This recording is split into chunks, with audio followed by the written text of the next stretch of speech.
We're going to go over the 8 steps to success. Now, raise your hand if you want to be successful. I love asking that question because it doesn't matter where you go, who you speak to, whether it's, you could have a stadium full of people. If you say, raise your hand if you want to be successful, most people are going to raise their hand. Some of them will raise 2 hands, right? If I change the question and I go, hey, who wants to be unsuccessful and not make any money? Nobody's hands go up. Juice? Unfortunately, we know success is not one of those things that everybody obtains. Is that because it's not available to everyone? No. It's that successful people have successful habits. Juice? And this is what the 8 steps to success are. The 8 steps to success is a step-by-step process of habits that you have to accomplish on a day-to-day basis to not only be successful, but maintain that success. Juice? Fantastic. So let's get it started. Let's look at step 1. Holly, what does step 1 say? Have a great attitude. That's right. Everybody say, have a great attitude. Have a great attitude. I don't know. Y'all didn't sound too great when you said that. Hey, it's funny, but guess what? Having a great attitude is your number 1 key to success. Everything else is built off of this, right? If you've been here any amount of time, you've heard me say it in the past. 99% of what you accomplish starts right here. Right there in your brain. How you think. Juice? Juice. All right? The way I teach it is your attitude is your lifeline in business. What is a lifeline? Like a heartbeat. Like your heartbeat. Keep you alive. The blood that's flowing to keep it rolling, baby. That's right. Right? If you ever been to the hospital and you've seen somebody who's on the machines, if it's going, doop, doop, doop, doop, that means you're alive. Juice? That's your heart rate. Doop, doop, doop. Now, if it goes, doop,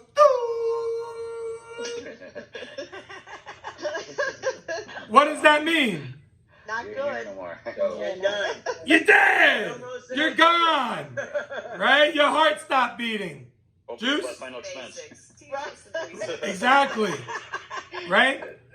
And I'm glad we're all laughing right now. But guess what happens on those donut days? Yes. Flatline. That's what happened to our attitude. Right? I can't tell you how many times I have a conversation with somebody and they're like, I don't know what's going on. I can't fix it. What am I doing wrong? What am I doing wrong? And I'm like, that's what you're doing wrong. All of that you got going on is what you're doing wrong.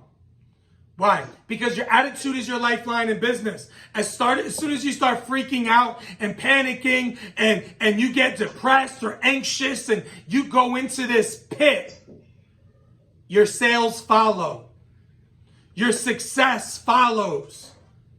I was actually listening to a true story of this person that ended up being highly successful, right? And when they were in high school, they were actually failing out of high school. Right? Like they were failing all their classes. And his mom forces him to take the SAT. The SAT comes back as a 1440 out of 1600. Right? Now, I don't know about you, but that's a good grade. Right? So the mom's like, hey, did you cheat? Did you cheat? And he's like, no, I swear. I don't know how I got it. So now, all of a sudden, this guy's like, man, I guess I'm smart. He starts showing up to class. He starts doing his homework. He starts studying, ends up graduating with a good GPA, ends up going to college, ends up being highly successful. At 27, 28 years old, he gets a letter in the mail. They made a mistake on the SAT. He actually had scored 740.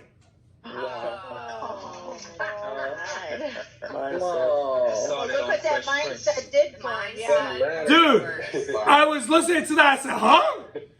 I was like, but what happened? Wow.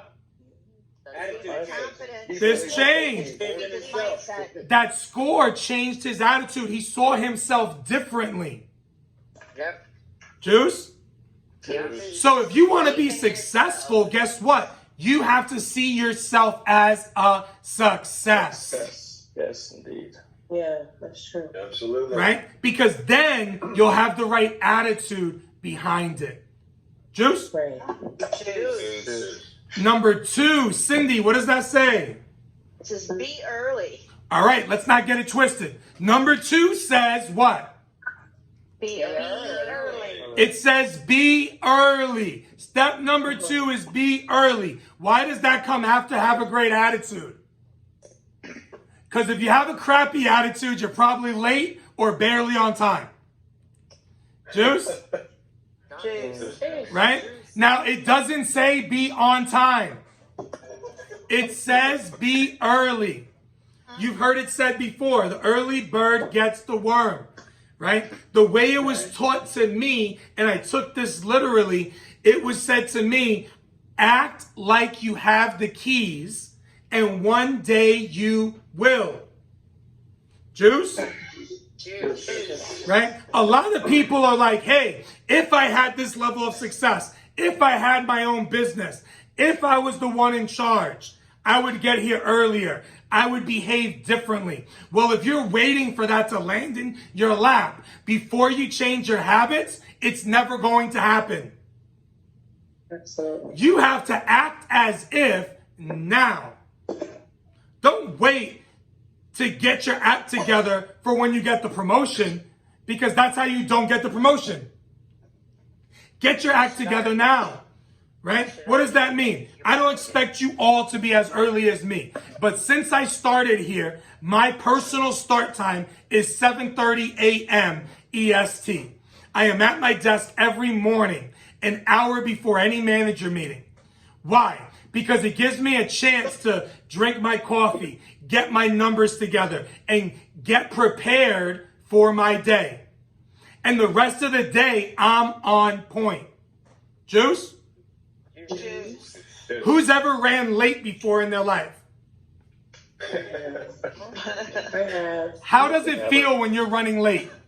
Your whole day's late. Good. The whole day you're running late. Okay? And guess what? That kills your momentum. Right? But if you get an early start to your day and it gives you an opportunity, look at this, to get prepared, my whole day moves along a lot easier. Juice? Choose. So I have a great attitude. I'm waking up early. The step number 3 says what, Kenyatta? Be prepared. Be prepared. Why? Because I have a great attitude. I'm up early. Now I have the time to be prepared. Now we have to be prepared in 2 different ways. One of them is what? Mentally. Mentally. You want to be prepared mentally for what? Today. For today. I don't know about y'all, but if you ever watch a success story, your biggest thing that is tested is this.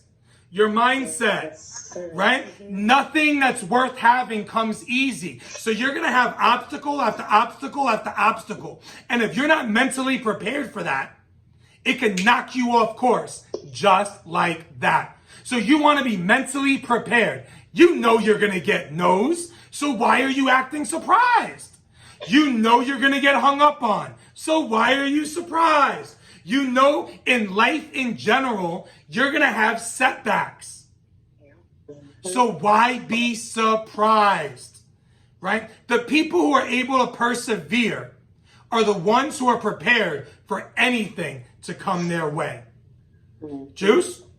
Choose. Next, you also want to be prepared what? Physically, right?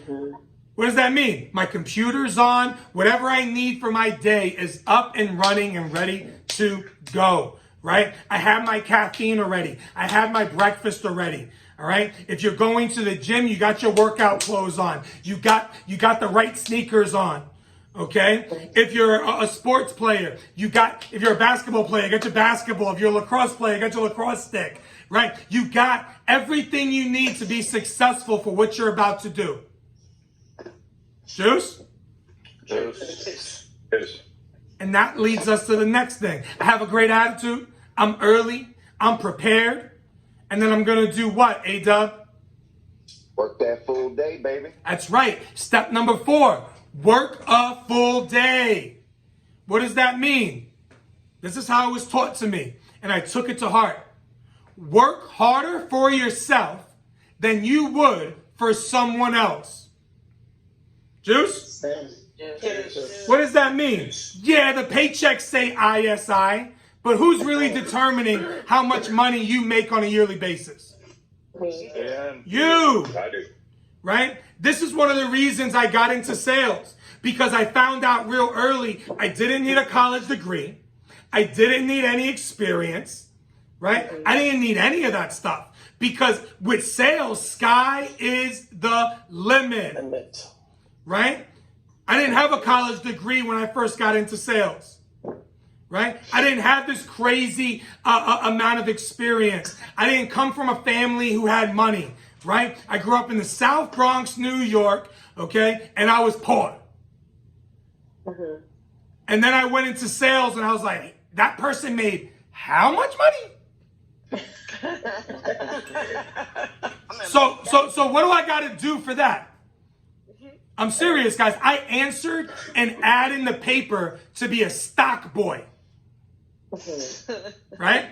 I had just went back to school, out of the military. I was like, well, let me get a part-time gig. And I went in and they interviewed me for sales. And when I started seeing checks, guess what happened? Light bulb. You started selling more. The light bulb changed. I was like, you know what?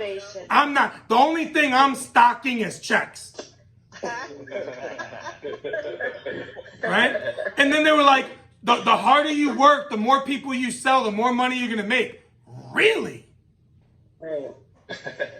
So I worked harder, right? When I first got into sales, man, it was crazy. I was working 12, 13 hours a day, 6 days a week, right? But it wasn't because I was being forced. I was just motivated because I saw the money in front of me. All right. And listen, I don't care what business you're in. There's an opportunity in it for you. Take advantage of it and start working for yourself. Juice? Juice. Step number 5. Daniel, what does that say? Work your leads correctly. Listen, at the end of the day, I don't care what business you're in. You have leads. Juice? Yeah. I was actually just going over this with my athletes last week. I was like, look, you got to work your leads. Like, we're not salespeople. Oh, yes, you are. You want to get a college scholarship? You better start sending that film out to every college you see. You better work that area. Okay? You better make sure that you're sending your stats and you're contacting these colleges and stop waiting for them to contact you. Right? Because if you're not looking for them, guess what? They might not find you. Absolutely. Guess what? In sales, you have leads. In business, you have marketing. You have to work that properly. And if you work it properly, you know what that means? You're not leaving any stone unturned. I don't care what it looks like. I don't care the area code. I am going to work it. Why? There might be money there. Yep. Juice? Juice. Step number 6, Marcel, what does that say? Maintain a great attitude. That's right. You got to maintain a great attitude. Hey, man, it's easy to wake up and have a great attitude. But what about when you get a couple hang-ups back to back? What about when you have some obstacles come your way, right? What happens then? If you lose your attitude, you're going to lose what? Money, right? So your maintenance is important, right? I always tell people your attitude is just like a car. Maintenance required, right? If you're not consistently changing your oil in your car, you're going to blow an engine. Juice? So you have to figure out what works for you to maintain your attitude, Absolutely. right? Because if you lose it, you'll lose everything. It doesn't matter if it's sports, doesn't matter if it's entertainment, doesn't matter if it's your own business or a sales opportunity you're in. Your attitude is the most important thing. That's why it's there twice. I have a great attitude. I'm early. I'm prepared. I work a full day. I work my leads correctly. And then step number 6, I maintain a great attitude. And that leads us to step number 7. And the most important aspect of the 8 steps. Siobhan, what does this say? Know why you are here and where you are going. That's right. Step number 7 is know why you are here and where you are going. What does that mean? It's your purpose. It's your vision, right? I'm going to tell you right now, I don't care what you do for a living. If all you see is that job, it's going to be hard not to be miserable. Right. Right? Why? Because anything worth doing is usually a little difficult. And in sales especially, the reason you have such a great opportunity to make a lot of money is because it's hard. It's not easy. So you have to have a reasoning behind what you're doing. The way I teach it is this way. We do the things today that most people are not willing to do so that we can afford to do the things tomorrow that most people can't afford to do. Juice? Juice. What does that mean? Sacrifice. Nothing in life comes without paying a price. Success is more about what you're willing to give up than it is what you're willing to do. You have to have a purpose behind what you're doing if you're going to do it well. Juice? Juice. And why would you sacrifice without reason? Right? And you have to figure out whatever that reason is going to be for you specifically. Whether it's your kids, your husband, your wife, whatever it is, you have to have a reason to do what you do every single day. Juice? And the last thing is, everybody say, take control. Take control. This is the easiest one, man. The door of opportunity is right in front of you, but no one's going to be your valet and open the door for you. You have to go out there and open the door yourself. Stop waiting for opportunity to find you and get out there and find it for yourself. So just to rehash, have a great attitude, be early, be prepared, work a full day, work your leads correctly, maintain a great attitude, know why you're here and where you're going, and finally, take control. Because when you do, you're going to reap the benefits.